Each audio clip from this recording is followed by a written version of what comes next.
Vous avez partout dans le monde entier à travers Congo Lisanga Télévision. Vous allez toujours à la cour d'ordre militaire. Et si vous avez assisté à procès à Rossi Chimanga, na Major Karine Obnoboebi depuis ça fait déjà un mois où il y a Kangama qui a détenu dans Ndolo. On a parmi suspects et assassinats, il y a Rossi Chimanga plutôt qui a procès ango na le bandité to éviter moi négligence ko za na ngambo ya ministère public na ngambo ya justice ba ko luka ba quitter plutôt ba bimisa Major Karine na prison ba pese liberté provisoire na likambo etali assassinat meurtre o ba preuve pe ko laksama ke Major Karine yenda bomaki mais ba ko luka ba sala moi mbilinga po ba bimisa ba pese liberté provisoire yango pena famille a Rossi Chimanga ba ko ganga ba ko telemelango justice en boka namso et meka kosala quelque chose mokonzi ya mboka ameka kosala quelque chose parce que Rossi Chimanga akufaka pona lelo oyo alternance kota na mboka Congo président Facha zo pouvoir gouvernement Samalukonde evanda tout no bolanda penza moko ya famille na maître Arsène et puis tozongi bongo na sima. Oui, tu peux signaler na baimbo quand nous sommes na biso zali frère ya Rossi Chimanga de kona biso penda o ya kufaki pour lelo alternance kota na mboka Congo kasi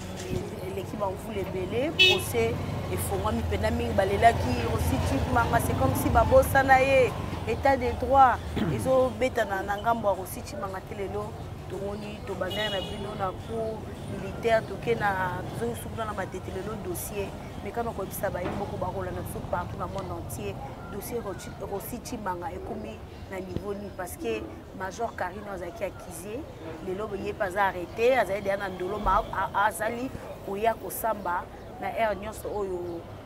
audience pour ça mais quand on connaît ça ba imboka dossier comme na niveau ni. Merci beaucoup pour la question.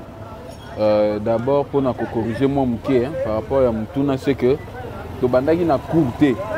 to bandaki na tribunal sikonde to kende na cour en fait cour et fongo là qui dossier mususu ya sika ça là qui na semaine où tu les cas malheureusement et contre toute attente dossier au cour et fongo là qui et c'est les maki na Mukongo il y a partie civile, c'est-à-dire dans Mukongo il y a famille aussi, dans Mukongo il y a avocat, il y a famille aussi. Alors que bien que bafungola qui dossier monsieur asiki, ça qui dossier, il y a likambuka il y a aussi, ba même partie quand bateau basa na prison ndolo quand ba on doit aussi mais ba dinga ki batia mo muké famille aussi pour na ba idée oyo bango mo bazaki nango na mutu oyo zaki entre autres koluka na ndenge moko ya malamu te sa Major Karine liberté provisoire. Heureusement que tous allons qui prudent, tous allons qui vigilant, tous y a qui n'ont audience soit là, tous attaquer comparution la biso volontairement, tous fouta qui bambongo sur place pour que tous soient maloba, tous senga que tribunal jour wana,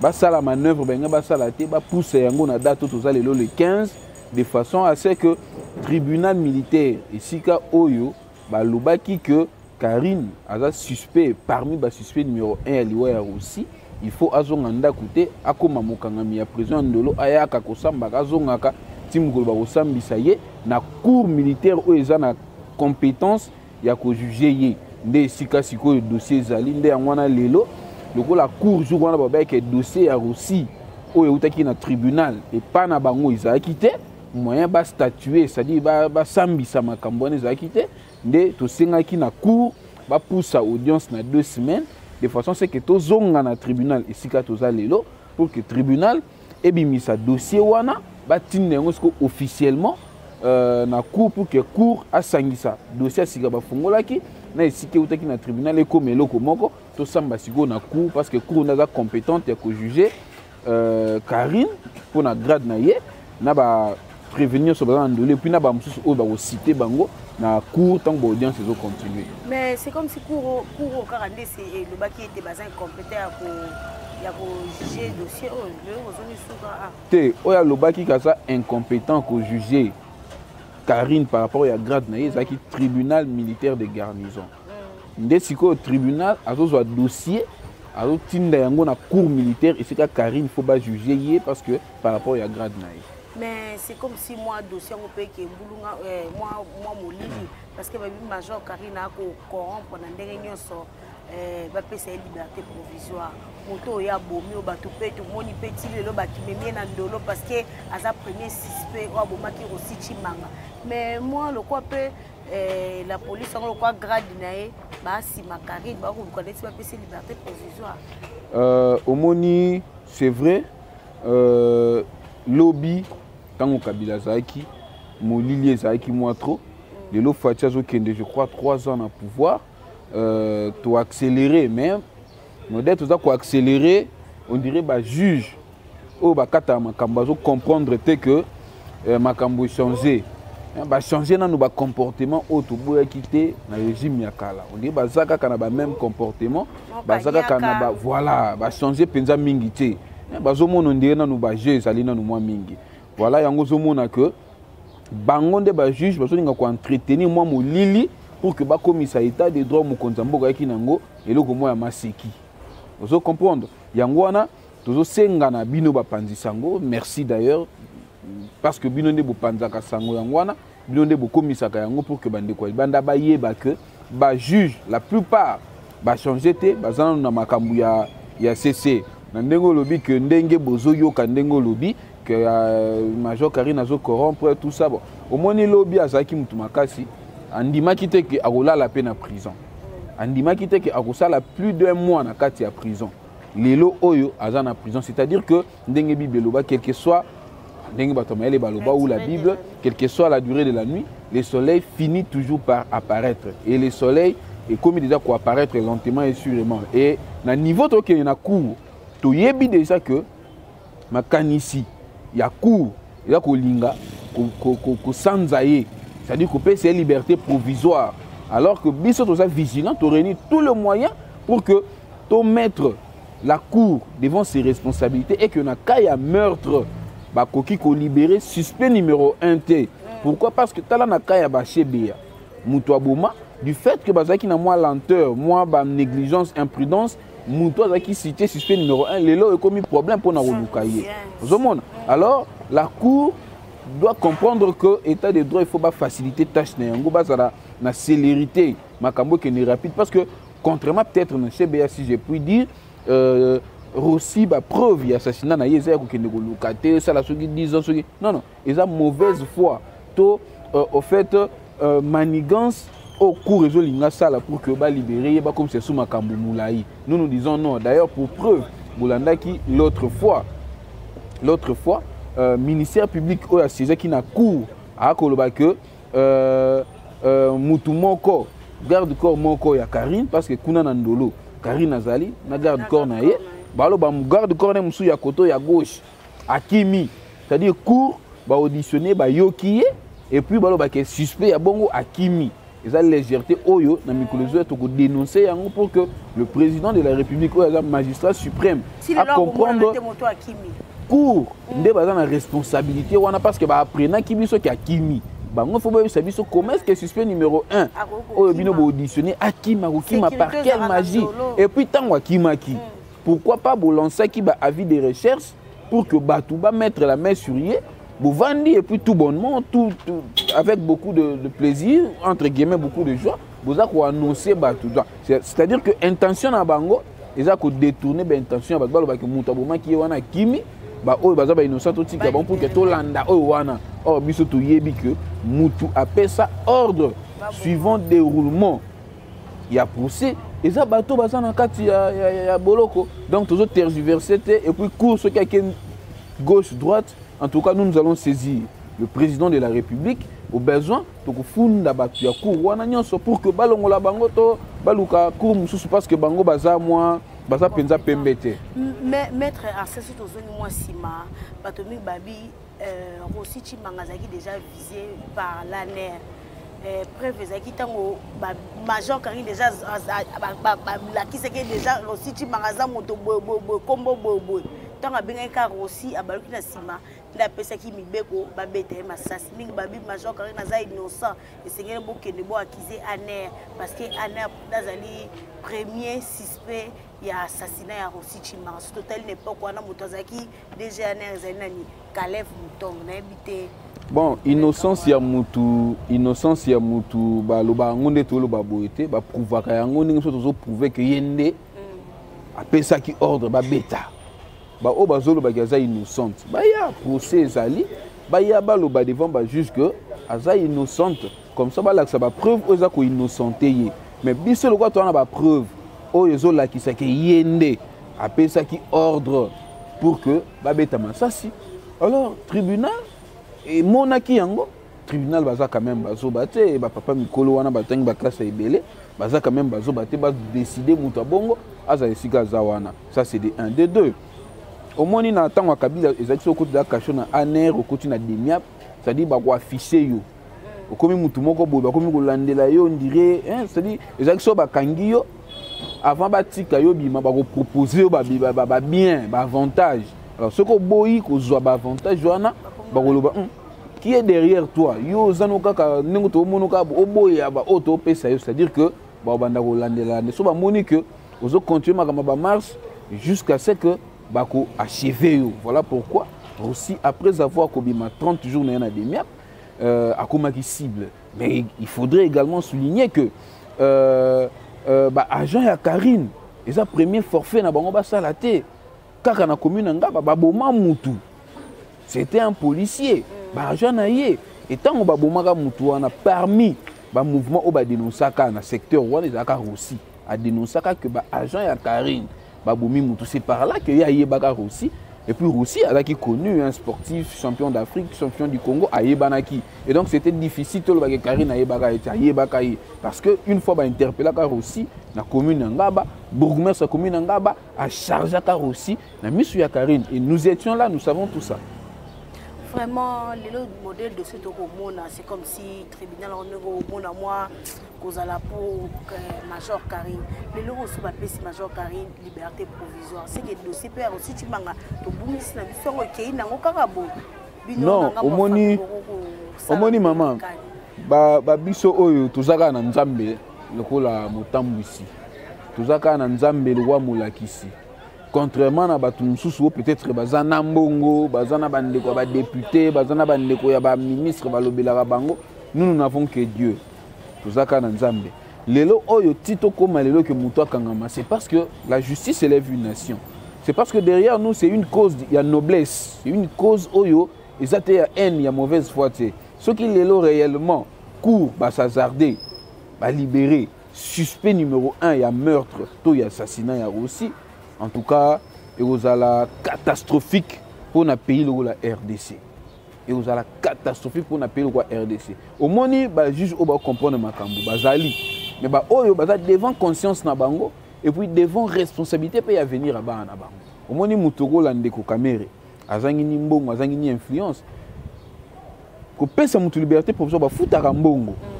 Mbo ya azangi mbongo afuta te. Mais vu ba makambo ya sali, abomi mutu te. La mère a besoin de tout. Vous comprenez? Mais, les gens qui ont mbongo pe bato bako solo la mais bazoboya. À plus forte raison, magistrat oyo loi boya kutu ke bango ba condamner mutu à mort et que ba mona un individu majeur soit-il abomi mutu pe le lobo ba ke bo pesa liberté provisoire. Ça n'a pas de sens. Oui, maître Arsène Debo bandi procès. Est-ce que vous avez moi appui na ngambo ya gouvernement, na ngambo ya présidence et na ngambo président Fachi surtout que Rossi Chimanga moto mokota ko bunga ngo yazaki moto ya kufaki polelo tozwa alternance na mboka Congo poto lembaki Kabila ba marche wana to bande ko bimata ngo nyoso carton jaune rouge ezaka pour la ko benga na Kabila. Est-ce que beaucoup zo pe moi soutien na ngambo président Fachi to pe na présidence ce no bila poto la to la mukaka bo dossier fongwama. Non, au moni depuis Rossi a kufaki tout le bâton où Fatia comme président, biso particulièrement Ngaïmoko, natika nanga kola la té. Natika nanga kola la té, na ba publication nanga, je ne demandais qu'une seule chose. Je ne demandais que justice pour na aussi. Nandeka attention na komi mukana na bananga j'écrivais. comme la présidence, comme la ministre de la justice, comme le président, il y a tribunaux, tout ça. Nous alerté. Parce que je n'ai que mon stylo et les papiers pour écrire. Je ne faisais que écrire. Alors, quand le dossier est fongwami, mais c'est la justice. Nous avons la justice. Nous avons constaté que nous avons fait de pression, nous avons écrit, tout en réservant la copie au Premier ministre, au Président de la République et consort, dossier est fongwami. Depuis le 24 février, il y a mois Oyo. Alors, on ne pouvait que constater, plaider, mais parlant des avantages que assistance financière, appel, tout ça, non, depuis que Fachi est président de la République, depuis qu'il est devenu ce qu'il est devenu, avec tout ce qu'il fait, en tout cas, une indifférence absolue à l'égard de la famille Arossi. Donc, on n'a jamais reçu son coup de fil, tout ce là même pas comme on a président d'une manière ou d'une autre. Par contre, nous avons toujours sollicité le rencontrer, mais jamais les portes ont été ouvertes. Et donc, c'était un constat où il y a regret, vu que Rossi, c'est parmi les gens qui ont payé de leur vie pour que le président arrive aussi là où il est, parmi tant d'autres. Mais cette façon de faire n'honore pas nous qui sommes vivants, qui peuvent aussi demain combattre pour qu'ils puissent briguer un deuxième mandat. Vous voyez, ce qui n'est parce que mon n'a pas débat sur ça la comparaison. Donald Trump a voyagé à le président Fachi a voyagé à Moutou a voyagé à alors biso total a rapé bamboka wana. Omoni tangu na États-Unis, Moutou a boumagi aux États-Unis, omoni le président de la République. Il y a États-Unis, Ayamba qui vit officiellement sa famille et la famille avait bénéficié du soutien total du gouvernement américain. Ce n'est pas le cas avec nous et nous n'avons jamais été bénéficiaires d'une manière ou d'une autre. Il y a bienfaisance, il y a président de la République en personne, mais je ne serai pas aussi ingrat. Disons que tant que nous célébrons une année de disparition à Rossi, le président nous avait assisté pour négocier la pierre tombale, mais depuis là jusqu'à aujourd'hui, en tout cas, rien du tout. Le message que vous lancez dans la justice congolaise de Bisso. Le lingue major Kabila bandai Samba. Le banquier a qui ordre. Abetaka Massas. Asamba qui doit qui va preuve. Tout pas un combo ya to atinda qui abeta Massas. Nana pesa pe réponse. Le lingue procès au keto uta comme on a ba musulman ndenge kende la ki. Mukinya sazaki boso ya télé atala qui peut bakata ki makambo. En tout cas, il y a aussi tozo ya kaka mais tozo ba solution nango te soki ezani. Au fait, c'est ça. Il y a des musulmans, il y a des caméras, il y a des Willy Bakonga, les cas de la TV, pour nous dire que voilà l'état de droit. Mais curieusement et contrairement, il y a aussi des vidéos dans le tribunal vidéo, mais tu dois comprendre pourquoi la gymnastique obscure pour que ça fait aujourd'hui 4 ans. 4 ans depuis Moutou, ça fait aujourd'hui 4 ans. La justice est dans l'incapacité de se prononcer pour de partager la République, la famille, ainsi que les détenus. Donc par conséquent, le lobby qui est ordre, c'est au niveau de la cour militaire justement qui a accueilli ça, juge. L'intention est publique au Zalawana, nani a pesa qui est ordre pour nous voir Moutou, qui na ni libanga ni mbeli, na chapelet na la Bible pour nous bomayer. Et Moutou a pe cour za na posa ayokaye toyeba ordre uta qui est pas nani pour que au sala marambo sala wana, au sala ki wana. Alors, dans toutes circonstances, il y a toujours des cas exceptionnels. Mais la procédure pénale n'a pas d'exception. La procédure justice qui est à pied d'égalité. Mais en tout cas, nous avons sinon c'est confié à Bato Mokili. Tu sais, po toza pendant l'état des droits mais nanga mon ami tozo mon état des droits vraiment ils a ko sala maté to peut soki bino na famille boza ko soso la penza lolenge na lolenge penza to siza ko kene major quand pas ko za ne pe lui pa le loto lo lui peut ta ko bima na epe na ndenge déjà ba proposition to pe ba idée ya ko pesa liberté provisoire. Heureusement constat wana bosali yango comme biso pe to sala ga yango to mituna ka toujours ba question au moins lelo avant to zonga sika to wuto ça fait plus d'un mois depuis bakanga ye Karim Batina de photo zonga ça fait plus d'un mois faut que ganga il faut d'ailleurs moi personnellement je reçois parfois des appels à menaces tout ça yo mais bon effrayé kanga ite parce que na ku faire des gens déco les até appel ya muto mi banga komi lo bande ou effrayé ngai non nous déplorons réellement la lenteur avec laquelle justice notamment justice militaire bazo sala makambu oyo parce que ezolekela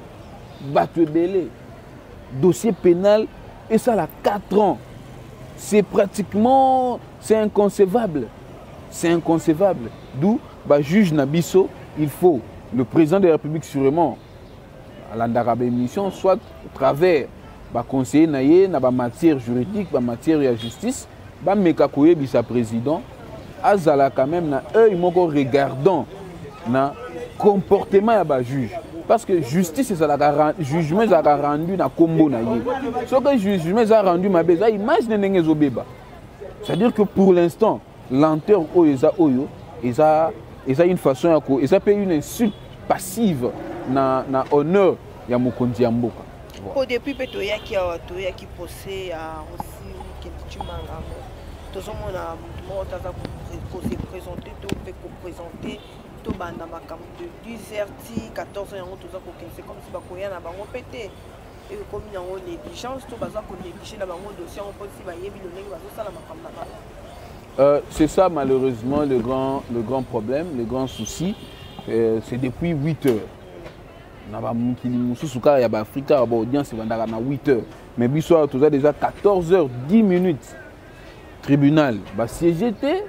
ba prisonnier fallait ba longo na prison ba ya nanu ba comité alors ça laisse à désirer tout ça. Non bazo laisser ça bon collier sambongo en tout cas je ne sais pas na monité mais eza comportement oyo eza musikate na makambo yo lobi wana eza musikate na makambo yo lobi wana parce que soki bango baza na posa ko sa musana bango soki bango ba na posa ko sa ke makambo ici là-bas pema plutôt pema l'état pe ya pema bako sala bako diligenter makambo rapidement et d'ailleurs moi je venais d'être en contact avec un des avocats ya ba détenu lui me dira que bango baza ki notifié ti biso to ki notifié depuis le vendredi ba yebi c'est sûr que lelo audience ozala mais curieusement tu dois apprendre na bango que baza notifié ti c'est un jeu de ping-pong on va jouer mais nous restons vigilants. Excusez-moi, si ils vont faire des manœuvres pour vouloir donner la liberté provisoire à Madame Karine Lokesso, en tout cas, nous allons user ou toucher toutes les voies des droits pour que Dame Moana n'a pas complice naïe, basa la condamner. Parce que l'homme sont tous là, ils ont vendu sa moutou na prison de l'autre. Ils ont condamné, aïeba qui va condamner à 10 ans, 5 ans à subir rigueur et peine naïe. C'est ça en fait. Ok, merci Maître Axen, Balandi Psandra qui a syndicat télévision. Message fort au lancé na bakuma de bakota la paix dans le lingue possible à kokende za couper ça passe na bike balandi partout dans le monde lancer pendant message pour tout comme mon dernier message est d'abord yako encourager baeban so balandaka biso et au moment pe babengaka biso na ba soki balandi émission na biso pe ba compatisaka na biso pe ba assistaka biso toniga à toi encourager bango ba lembate ba continuer kolanda ba émission et ba encourager biso d'une manière ou d'une autre. C'est pour leur cause, c'est pour notre cause, c'est pour la cause de la République. La justice qui sera rendue en mémoire de Rossi un jour la justice aux paix rendue et pas na bango ceux qui bakaya boye et komeli bango et donc et ça sera une grande jurisprudence et na kati mboka na biso. Donc voilà. Numéro de téléphone. OK, numéro nanga téléphone plus 243 pour na bao bazali banda 81 168 65 95 plus 243 81 168 65 95. Merci beaucoup. Merci.